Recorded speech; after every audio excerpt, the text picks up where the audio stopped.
ఎంతటి భాగ్యమయా గురుదర్శనం, ఎంతటి భాగ్యమయా అభయానంద, ఎంతటి భాగ్యమయా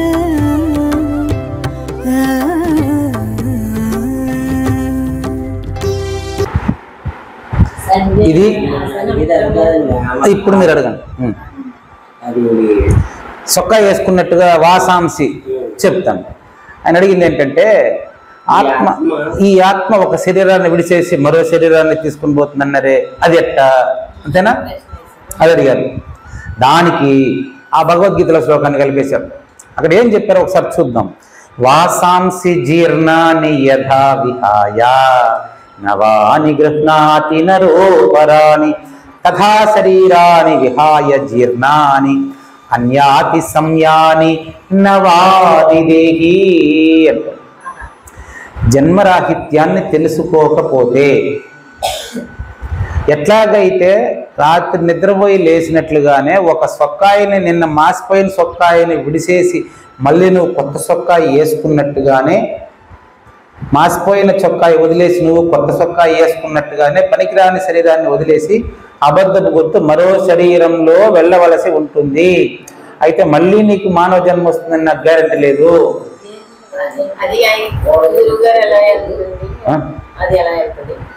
చెప్తాను అది ఎలా వెళ్తుంది. ఏం మంచి ప్రశ్న అండి ఇది. అమ్మ రామ్ తులసికి నిద్రపోక ముందు నిన్నంతా ఉండినటువంటి జ్ఞాపకాలు దాని నుంచి వచ్చినాయే, ఎక్కడ పెట్టుకుంటే అట్ట. అది నేను నీ దగ్గర ఉంది ఆన్సర్ దానికి. నిన్న నువ్వు ఖాళీ చేసినావు అనుకో, ఏం లేదు, పాత్రలో శుభ్రంగా ఖాళీ చేసి బోలిస్తే తెల్లారికి ఏం ఉండదు. ఏదైనా పెట్టి మూసి పెడితే తెల్లారిలో ఖాళీ అయిపోవాలంటే అవుతుందా? మంచి మంచి ఉదాహరణలు వచ్చేస్తున్నాయి, అర్థమైతే మళ్ళీ అడగండి. అదేవిధంగా ఈ పాత్రలో సంస్కారాలన్నీ, తీరని కోరికలన్నీ మూటగట్టి నిక్షిప్తం చేసి పెట్టుకుంటేనే దేహం, మళ్ళీ దేహం ధరించే పని. ఇప్పుడు ఇది ఖాళీ చేసేస్తే, ఇప్పుడు ఇది చిత్తూరులో ఉన్న ఒకటే, ఇదేం ఊరిది, ఏం ఊరు, ఏ ఉన్నా ఒకటే.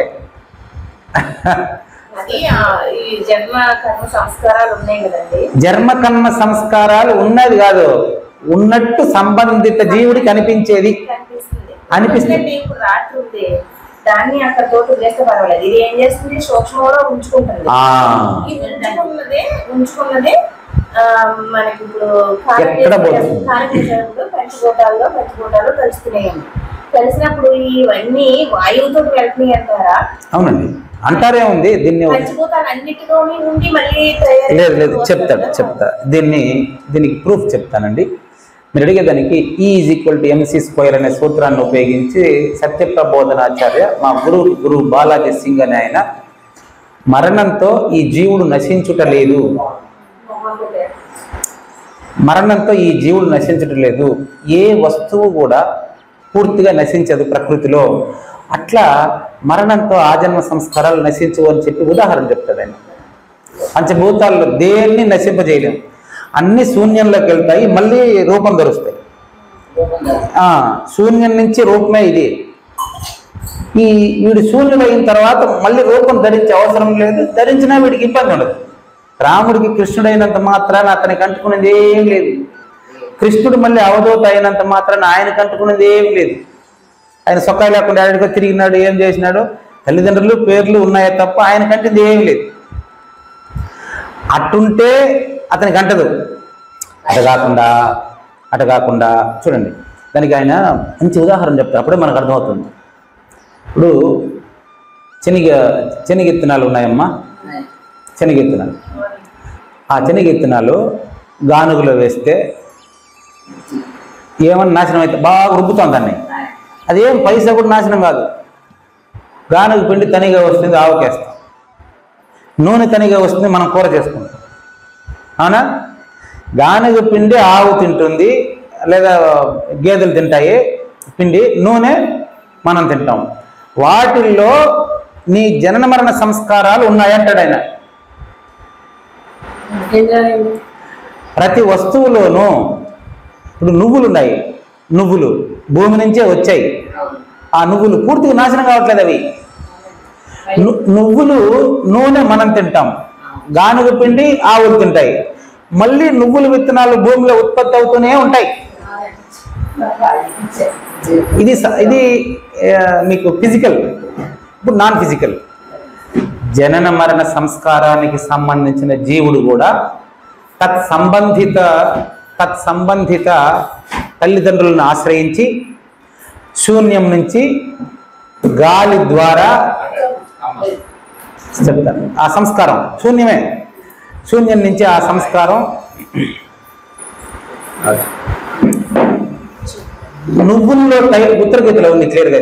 నువ్వుల్లో తైలం ఎట్టగైతే నువ్వుల్లో నూనెలాగా ఈ సంస్కారం ఏమవుతుందంటే, ఈ సంస్కారాలు ఇప్పుడు గురువుని ఆశ్రయించి రహితం చేసుకోలేదనుకో, ఏమవుతుందంటే ఇందులో ఉండే సంస్కారాలు, కోరికలు వాడికే తెలుస్తాయి. ఎవరికైతే ఉందో వాళ్ళకే తెలుస్తుంది. నాకు తెలియదు, ఇంకొకరికి తెలియదు. అది ఏమవుతుంది అంటే మరణం తర్వాత ఆ సంస్కారాలు అలాగే శరీరంలో, నిన్న మనం చెప్పుకున్నది, ఎముకలు మాంసము భూమిలో కలుస్తుంది, రక్తము నీళ్ళలో కలుస్తుంది, అగ్నిలో కలుస్తుంది, దీంట్లో శ్వాసిస్తూ ఉండేది వాయువులో కలుస్తుంది, శూన్య పరమాణువు ఆకాశంలో ఈ జ్ఞాపకాలు ఉంటాయి. ఆ జ్ఞాపకము ఇప్పుడు రూపం లేదు దానికి, అయినా మీరు భావిస్తున్నారు. ఆ సంస్కారాలు ఎట్టొచ్చింది అంటే చెప్తాను, అది ఉంది, ప్రూఫ్ ఉంది. అది దానికి ఉపనిషత్తులో క్లియర్గానే ఉంది. అదేమి ఇబ్బంది లేదు, సైన్స్ పరంగా ఉంది.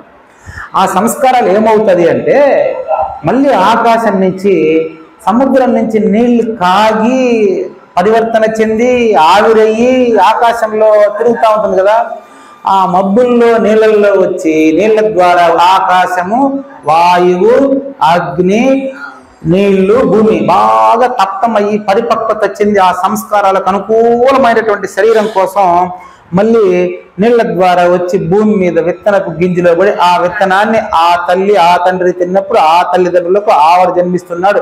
దీన్నే రుణానుబంధ రూపేణ పశుపత్ని సుతాలయ అట్లా జన్మెత్తున్నాడు.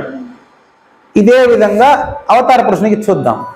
అదే విధంగా అది వచ్చి ఎవరికి బంధిస్తుంది? అది సంస్కారానికి, ప్రకృతికి బద్ధుడైన వాడికి బంధిస్తుంది. అది చాలా ఇంపార్టెంట్. రాముడు కృష్ణుడైనంత మాత్రాన, శివరామ దీక్షులైనంత మాత్రాన వాళ్ళకి బంధించదట. కారణం ఏమంటే చెప్తా, దాన్ని అవతారము అంటాడు. రాముడు కృష్ణుడు మాత్రమే కాదు కదా, ఇప్పుడు అవధూతని అవతారంగానే భావిస్తాం కదా మనం. నువ్వెందుకు అవతారం కాదు? నువ్వు అవతార పురుషుడని నీకు అర్థం అవ్వాలి, నేను చెప్పేది కాదు. నువ్వు అవతార పురుషుడు నీకు అర్థమైనప్పుడు, అది తెలిసిపోయినప్పుడు ఇది ఉండదు. వెలుతురైనాక చీకటి ఉండేదానికి వీల్లేదు. అప్పుడు నీకు సందేహే లేడాడ. రామ్ తులసే పోయినప్పుడు ప్రశ్నించేది ఎవరు? పోయినప్పుడు కాదు, రామ్ తులసి లేదని రామ్ తులసికే తెలిసిపోయినప్పుడు ఆవిడ పరిపూర్ణురాలే. నిన్నటి నుంచి అది పరిపూర్ణుడు ఎవరో కాదు, ప్రశ్నించేవాడు పరిపూర్ణుడేనని ఎత్తుకొచ్చాడు, పెడతాం.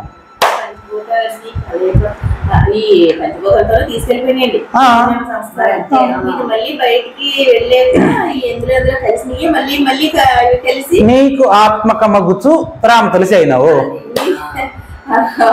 అన్ని వర్షం పడింది అంటే పంచభూతాలు కలిస్తేనే ప్రతి దాంట్లో వర్షం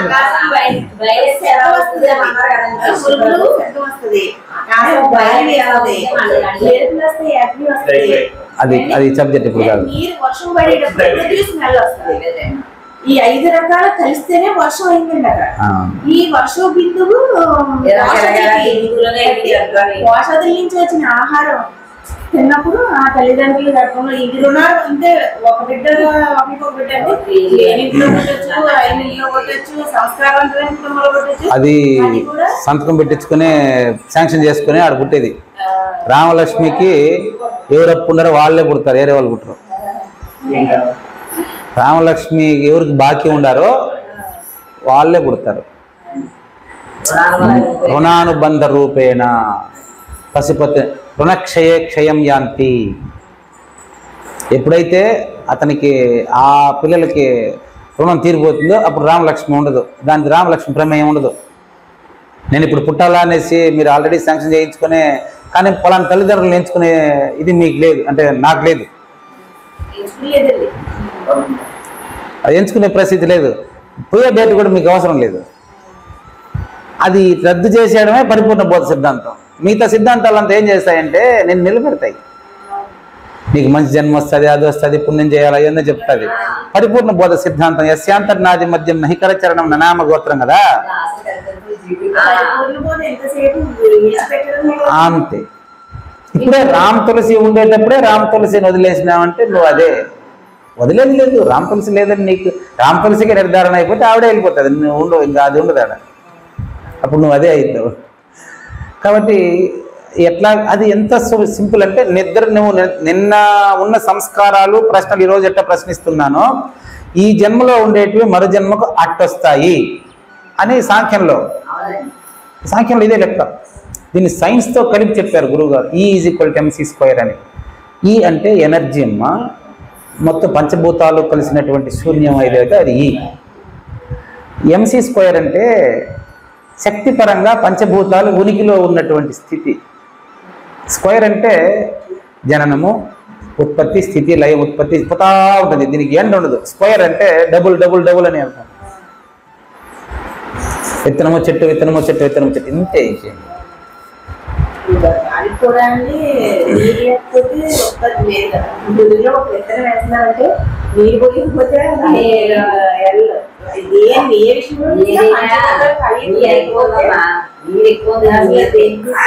మీకు ఇంకా ఇప్పుడు క్లియర్ గా చెప్పాలి.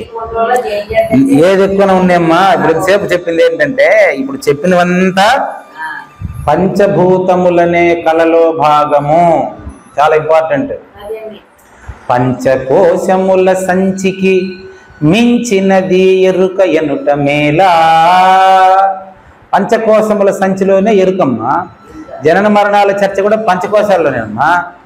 పంచకోశముల సంచిని మించినది ఎరుక ఎనుట మేలా. తప్పు, మేలు కాదు అని అర్థం. క్వశ్చన్ మార్క్ అది. బయలం చెంచిన తగునా ముచ్చట.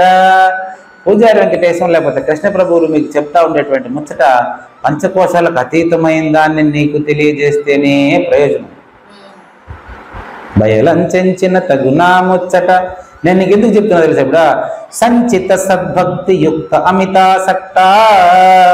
ఏ జన్మలో ఏ పుణ్యం చేసుకున్నాను, నాకు ఇప్పుడు మీరు గురువుగా లభించారు, మీదంతా ఇప్పుడు నాకు తెలియజేస్తున్నారు అని ఆయన రాయడం. సంచిత అనే పదం ఉపయోగించారు కాబట్టి అది చెప్పాల్సి వచ్చింది. సంచిత సద్భక్తి యుక్త అమితాసక్త. ఇప్పుడు చెప్పండి అమ్మా. ఇది 81. దీంట్లో ఏం మీకు సందేహం చెప్పండి. అదే అంటే ఆయన ఏం చేస్తున్నాడంటే గురువు గారు ప్రజల చేతనే నిరసింపజేస్తున్నాడు ఎరుకని. ఆకాశము శూన్యం బని లోటులు మొరపెట్టి దాని లోపవనాదుల్ ప్రాకటముగ పుట్టినవని చీకాకుగా చెప్పినారు. చీవిన రాదు బంధ్యాసంతి చితిలో నాలేదు. కాకుంటే విను చోద్యమవుకుందేటికి కొమ్ము. ఈ కాలమున లా పెట్టుకోవాలి, ప్రింట్ మిస్టేక్ ఉంది. ఈ కాలమున మేమే కంటి మను మాట చీవిన రాదు బంధ్యాసంతి స్థితిలో నాలేదు. క్లియర్గానే కూడా తెలియదు, సందేహం ఏం లేదు, సందేహానికి తావేలేదు. సందేహం ఎప్పుడు కూడా నాకు అర్థం కానప్పుడు వస్తుంది. అంతే. ఆకాశము శూన్యము అని స్పష్టంగా తెలిసిన తర్వాత చెప్పిన తర్వాత దాంట్లో నేను ఇప్పుడు సాంఖ్యం చెప్పడానికి నిరాకరించింది మొన్న దానికే, మీ కోరిక మేరకు చెప్పడానికి ప్రారంభించింది కూడా దానికే. దాన్ని కుడుపుడు నాగేశ్వరరావు గారు చెప్పారు, లేదు లేదు గురువుగారు మొదలుపెట్టింది కరెక్టే, మధ్యలో జమిని ప్రశ్నించింది కరెక్టే. ఎందుకంటే మొదలచలము నెరిగించద విదితముగా లేని ఎరుక వివరింతుపై తుదకెరుకను విడిపించదా అని చెప్పి కృష్ణప్రభువులు చెప్పారు. అదేవిధంగా సద్గురుమూర్తే ఇక్కడ ఆ విధంగా మనకు కల్పించారు, మనకు సంబంధం లేదు ఇది అని చెప్పారు. అదే విధంగా చూడండి, ఆకాశము శూన్యము అని లోకులు మొరపెట్టిరి అంటే ప్రపంచంలో ఎవరైనా సరే ఆకాశం శూన్యం అని ఒప్పుకుంటారు కదా. ఏమండి, ఏమైనా బుద్ధి ఉందా లేదా మీకు? ఆయన అడుగుతున్నాడండి, మీకు ఏమైనా బుద్ధి ఉందా లేదా? ప్రాకటముగా పుట్టినవంటారే, ఎట్టంటారు మీరు? ఇప్పుడు ప్రాకటం అనే పదం ఆడ వచ్చింది, ఈడ వచ్చింది, అది చెప్తాను మీకు. అక్కడ చెప్పిన ప్రాకటము బట్ట బయలుకు అన్వయిస్తుంది. ఎందుకు? అది ఏం చెప్పారు? 38. ఒకే పదం చాలా చోట్ల వాడేటప్పుడు మనం జాగ్రత్తగా దాన్ని మనం ఇది నంబర్లు వేరే అయిపోయింది దీని కథ ఉంది ఉంది. చూడమ్మా, ఇక్కడ ప్రాకటముగా దేనిలోనూ ప్రకటమయ్యేటి పంచభూతాలు. ప్రాకటము అంటే పంచభూతాలతో కూడిన దేహంతోనే నువ్వు పరిపూర్ణాన్ని ప్రకటంగా తెలుసుకోవాలి. అప్పుడు నువ్వే పరిపూర్ణుడిని తెలుసుకోవాలనే సూచన అక్కడ ప్రాకటముగా. ఇక్కడ ప్రాకటముగా అర్థం ఏంటంటే, ఏమన్నా బుద్ధి ఉందా అయ్యా మీకు? ఆకాశం శూన్యం అని చెప్తూనే దాంట్లో గాలి పుట్టిందంటారు, సిగ్గుందా మీకు? ఇది వినొద్దండి అని అన్నమాట. అదే ఆకాశం శూన్యం అని మొరపెట్టి అంటే ఎంతమందిని అడిగినా ఆకాశం శూన్యం అని ఒప్పుకుంటాడు. దాంట్లో మళ్ళీ పుట్టిందంటాడు. యాడ పుట్టింది చెప్పండి? శూన్యం అన్నాక పుట్టలేదని అర్థం కదా, మాట్లాడేవాడు కూడా శూన్యుడని అర్థం కదా, క్లియర్గా ఉంది కదా. మరి దాంట్లో అంటే ఆకాశంలో పవనాదులు, ఆకాశాదిక అన్నాడు. ఇక్కడ దానికి కంటిన్యూషన్ ఇదే, పవనాదులు, పవనము మొదలైనవి. ఆకాశంలో గాలి, గాలి తర్వాత అగ్ని, అగ్ని తర్వాత నీళ్లు, నీళ్ళ తర్వాత భూమి, భూమిలో మళ్ళీ ఓషధులు, ఓషధుల్లో మరి అన్నము, ఇదంతా పుట్టిందని చెప్తారు. మీకు ఏమైనా బుద్ధి ఉందా లేదా? అదంతా వినబాకండి. మరి ఎందుకు చెప్పినారయ్యా? ఆయన అడిగారు కాబట్టి 5 పండ్లు తీసుకొని, ముందు ఒక మాట అన్నాను గుర్తుపెట్టుకోండి. ఏమని చెప్పినాను అది వివరించడానికి ముందుగా,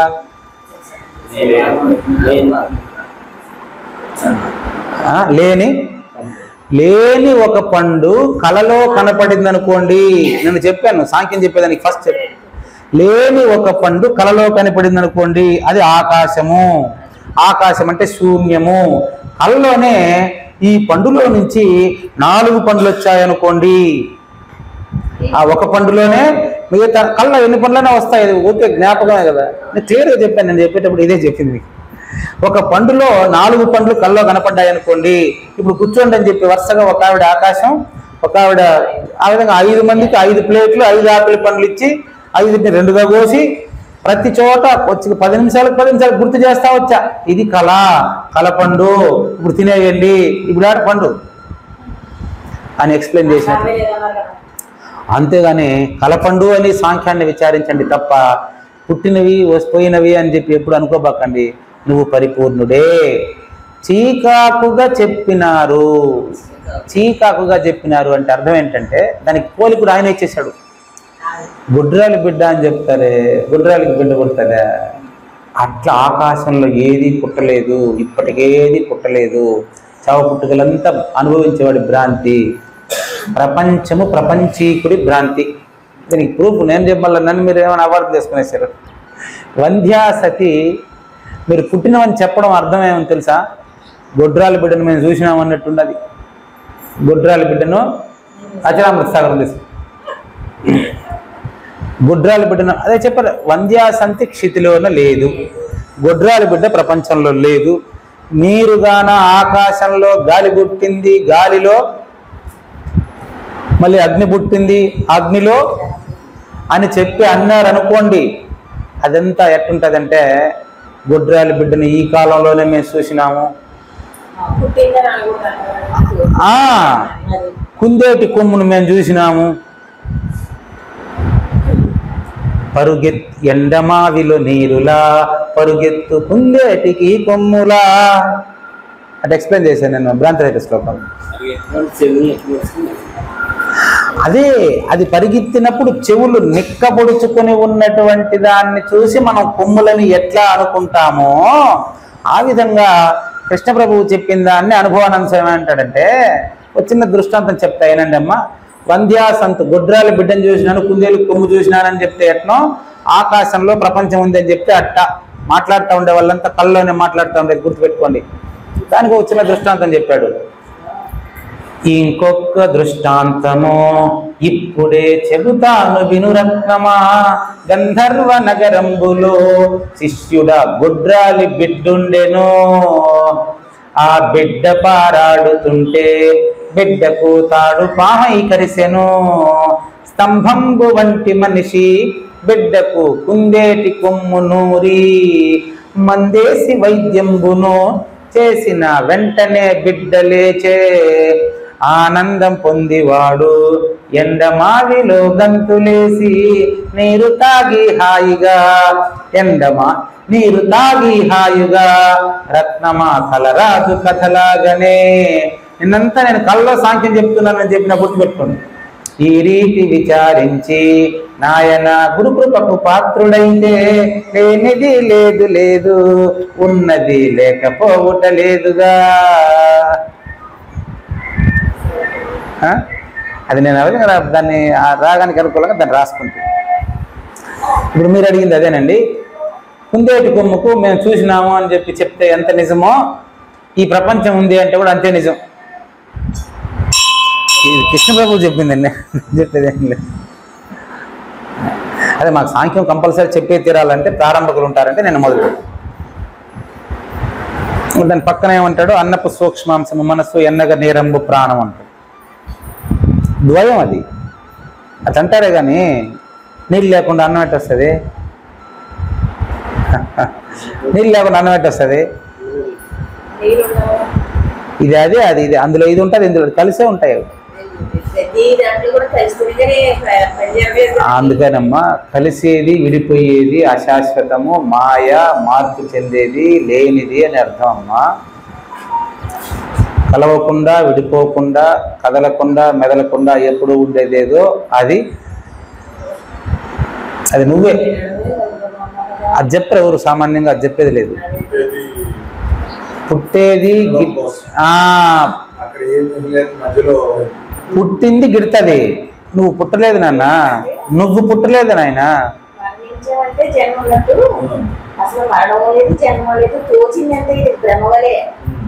నువ్వు బ్రహ్మరహితమైంది సరిపోతుంది కదండి, నీకు బ్రహ్మరహితమైంది సరిపోయింది కదా నాయన. బ్రహ్మరహితమే బట్ట బయలు, నీకు బ్రహ్మరహితమైతే సరిపోతుంది. ప్రపంచాన్ని అడిగినంత తెలియ పని లేదమ్మా. ఎటపోతుంది ప్రపంచం అంటే తర్వాత పట్టణాల్లో వస్తుంది.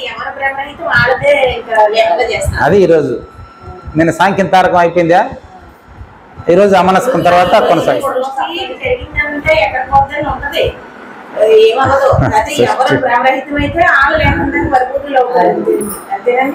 పరిపూర్ణులు ముందే అయి ఉన్నారని తెలుసుకుంటారు.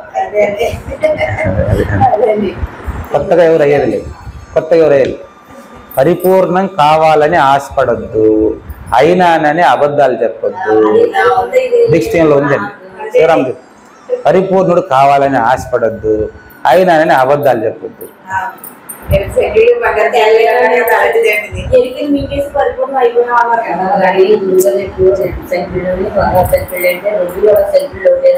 ఒకటే కాదమ్మా, మీరు చెప్పిన పదంలోనే సంఖ్యలు రెండిట్లో ఉన్నాయి, చెక్ చేసుకోండి నాయన.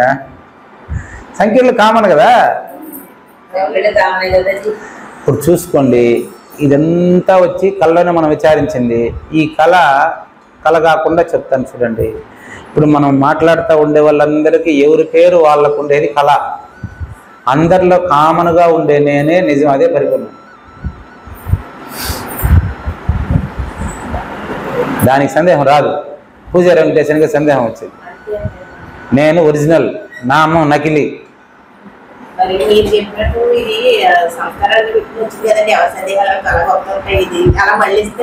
అది మార్పులు.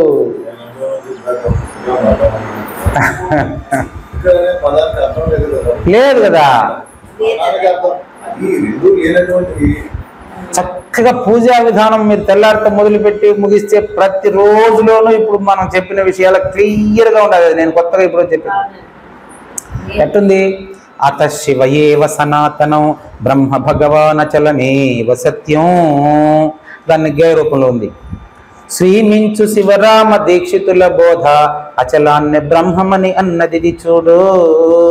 శివరామ దీక్షిత సిద్ధాంతమందు బట్ట బయలొక్కటే లేనెరుకలేదు. బ్రహ్మాండమంతటా బయలు నిండుండే బయలులో లేనెరుక బ్రహ్మాండమయ్యే. ఎంత సూచన పేరుగా. బ్రహ్మాండమంతటా బయలే నిండుండే బయలులో లేనెరుక రామ తులసయ్యే. ఒక బ్రహ్మవరే తెలిసింది. బ్రహ్మవరే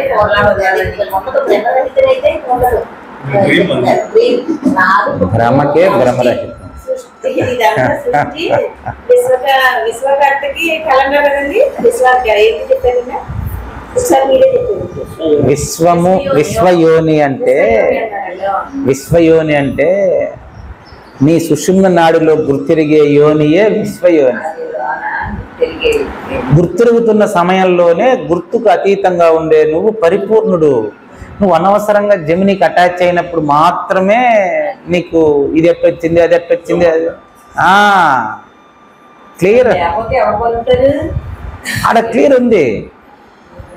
మనం స్పష్టంగా అంగుష్టాభ్యాం నమః, తర్జనీయాభ్యాం నమః, మధ్యమాకాభ్యాం నమః, అనామికాభ్యాం నమః, కనిష్ఠికాభ్యాం నమః ఏంటది దానికి అచల పదంలో నీటికి ఇచ్చేసినాను. ఇప్పుడు సమయం సరిపోదు. ప్రతి అక్షరానికి వ్యాఖ్యానం చేసినాం, యూట్యూబ్లో పెట్టేసినాం. ఆయన దగ్గర ఉన్నది. పూజా విధానం ప్రారంభించిన నుంచి స్పష్టంగా ఇచ్చేవండి. మమద్భ్రమ సృష్ట్యారభ్యాం అది కదా ప్రారంభమా. మమద్భ్రమ సృష్ట్యారభ్యాం అవ్యక్తన్నామృతౌ తుర్యాతీత ఆయనే కేవలాత్మపక్షే శూన్యమాసే.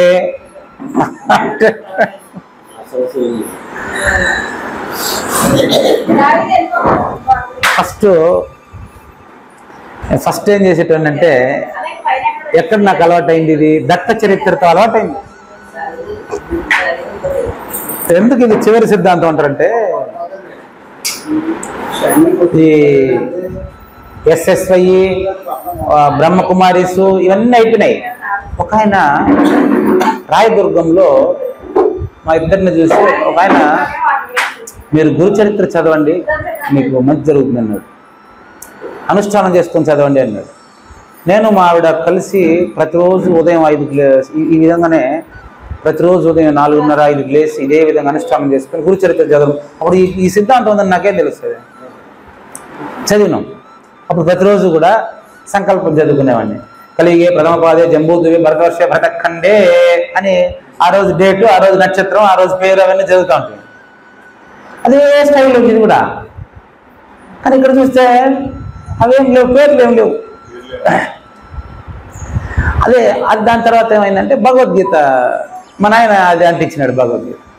అరే నువ్వు దీన్ని 2 చదివినా మళ్ళీ 2 చదవలేక అది ఎంతసేపు ఇది ఎంతసేపు చదివి గురు చరిత్ర కొంచెంసేపు మా నాయన వచ్చి గీతా మకరం ఎత్తుకొని వచ్చేసింది. దాంట్లో కూడా అది ఉంది, ఇవన్నీ ఉన్నాయి. భగవద్గీతలో కూడా దానికి కూడా అనుష్ఠానక అవన్నీ ఉన్నాయి. కనిష్ఠికాభ్యాం నమః, అంగుష్ఠా దానికి కూడా ఉంది. అది గురు చరిత్రకే ఉంది, దానికి ఉంది. దాన్ని కొంచెం చదివి మళ్ళీ పక్కన పెడేస్తాను. దీన్నే భగవద్గీత పడుతుంది. ఈ గురు చరిత్ర అయిపోయింది, భగవద్గీత అయిపోయింది. మా నాయన చనిపోయినాడు, ట్రాన్స్ఫర్ వచ్చేసింది. మళ్ళీ చూస్తే ఒకరోజు అదే ఈయన తలపల మురత్నం గారు, అవధూత పరంపరలో తలపల మురత్నం గారు కనపడాను. అప్పుడు ఆయన ఆయన ఆయన మాట్లాడే మాటలోనే నాకు డౌట్ వచ్చేసింది. ఈ రోజులు మనం గురు చరిత్ర చదివినాము, భగవద్గీత మొత్తం 700 శ్లోకాలు నేర్చుకున్నాము. మనకి ఎక్కడ కూడా అదేంటి ఆత్మ కాదు, అనాత్మ కాదు, ఉన్నది కాదు, లేనిది కాదు, సర్వద్వంద్వ సంప్రాప్తమే లేని సమరసం అది అంతటా ఉంది అంటే ఏంది అది అంతటా యాడ ఏముండదు అంతటా. ఆయన పోతే ఆయన యాడ మళ్ళీ కనిపించలేదు. ఆయనకి అప్పుడే 90 వయసు. ఆ నుంచి ఆయన నెంబర్కు ఆ పుస్తకంలో నెంబర్ ఉంది, దానికి ఫోన్ చేసి అదే ఇన్ని రోజులు అంతా ఉపదేశాలు తీసుకుని ఉద్ధరించినారు. కానీ నువ్వు నా పుస్తకాలు ఏమన్నా కావాలంటే ఆ డాక్టర్ అమ్మని అడిగిస్తారులే. నేను రోజు ప్రతి ఆదివారం వాడికి వస్తా కదా, గురువారం అంతకుముందు గురువారం వస్తాను, నా కోసం ఆదివారం మార్చారు. గురువారం వస్తున్నా నా ఆమె అడుగు పుస్తకాలు, ఆయన పుస్తకాలన్నీ తీసుకున్నా.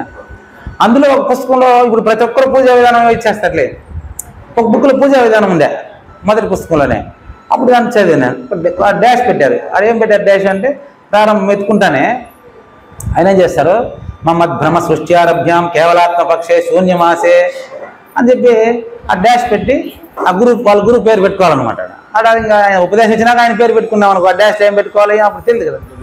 అప్పుడు పోయి ఆయన అడిగిన, గురువు గారు మీరు రాసిన పుస్తకాల్లో ఏది ఇది ఏమన్నా ఉంది? మామూలుగా సంకల్పం కలియుగం, ప్రథమ పాదం, జంబూద్వీపం, భరతవర్షం, భరతఖండం, ఫలానా ఆయనం, ఫలానా నక్షత్రం అంటే ఏం లేదు దీంట్లో. ఇదే మళ్ళీ అదే మరి రాసినారు. ఏం దీని కథ అంటే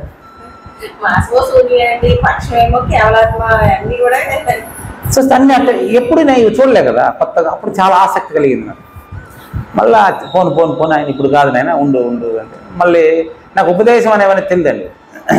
ఆ డాక్టర్ అమ్మే నాయన ఈయన ఎంఏ చదువుకుంటాడు, డిగ్రీ కాలేజీ ప్రొఫెసర్ కదా, రోజు 100 మందికి పాఠం చెప్తూ ఉంటాడు కదా, ఇతనికి కానీ ఇస్తే ఉపయోగం ఇప్పుడు ఇచ్చిన వాళ్ళంతా చాలు కానీ ఎవరు ఏం పేరు ఇచ్చిన వాళ్ళు ఎవరు పేరు చెప్పలేదు.